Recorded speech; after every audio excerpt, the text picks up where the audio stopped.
আমাদের নদী এবং খালগুলো বন্ধ হয়ে গেছে। অল্প বৃষ্টি হলে ভারত ফট করে বর্ষাকালে তাদের নিজেদেরকে বাঁচানোর জন্য তারা তাদের ড্যামগুলো ওপেন করে দেয়, ওপেন করে দিয়ে আমাদেরকে ফ্লাডেড করে দেয় পুরা। আবার তাদের যখন প্রয়োজন পানিতে আটকে রেখে তারা নিয়ে যায়, আমাদেরকে পানি দেয় না। কাজে আমাদেরকে পুরা দেশটাকে চিন্তা করতে হবে, ওয়াটার রিজার্ভার হিসেবে বানাতে হবে।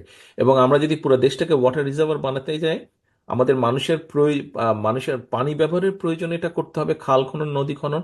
আমাদের ড্রাই সিজনে ফসলের জন্য করতে হবে। আরেকটা ভেরি ইম্পর্টেন্ট কারণে করতে হবে, যেহেতু নদী নালার পানি কমে গিয়েছে, খুব স্বাভাবিকভাবেই আমাদের আন্ডার ওয়াটার যেটা রিজার্ভ আছে সেখানে অনেক প্রেসার পড়ছে এবং এটা দিনে দিনে নেমে যাচ্ছে।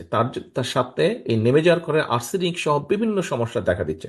আমরা যদি উপরের রেইন ওয়াটারকে যদি নিচে দিতে না পারি, এই রিজার্ভার যদি বাড়াতে না পারি, আন্ডারগ্রাউন্ড ওয়াটার লেভেল যদি উপরে আনতে না পারি, সিরিয়াস আরো অনেকগুলো কনসিকুয়েন্সেস হবে। কাজে যেভাবেই হোক আমাদের করতে হবে। একটি সরকারের মেয়াদ, সাংবিধানিক মেয়াদ হচ্ছে 5 বছর। আমরা আগামী দিনে ইনশাল্লাহ জনগণের সমর্থন নিয়ে বিএনপি সরকার গঠন করলে আমার নিজের ইচ্ছা সারা দেশে 5 বছর আমরা 50 মিলিয়ন, মানে 5 কোটি, 50 না, 5 কোটি বৃক্ষ আমরা রোপণ করবো, যেগুলো বড় বৃক্ষ, রেইন ট্রি বলতে। আজকে 31 দফা নিয়ে আলোচনা হয়েছে।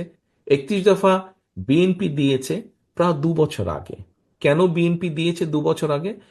2 বছর আগে আমরা জানতাম না যে আমরা জুলাইয়ের 5 তারিখে স্বৈরাচারকে পালিয়ে যেতে বাধ্য করব। কিন্তু 2 বছর আগে আমাদের দলে, বিএনপির, দেশ এবং দেশের মানুষকে নিয়ে চিন্তা ভাবনা ছিল। দেশ এবং দেশের মানুষকে ভাগ্য কিভাবে পরিবর্তন করা যায় সেটি আমাদের চিন্তা ভাবনা ছিল। সেজন্যই আমরা যখনও জানতাম না যে স্বৈরাচারকে কবে বিদায় করব, তখনও কিন্তু আমরা এই 31 দফা দিয়েছি, দেশকে নিয়ে, দেশের মানুষকে নিয়ে। তারও আগে দেশনেত্রী খালেদা জিয়া ভিশন 2030 দিয়েছিলেন। লক্ষ্য এবং উদ্দেশ্য হচ্ছে আপনারা, অর্থাৎ দেশের মানুষ। লক্ষ্য এবং উদ্দেশ্য হচ্ছে বাংলাদেশ।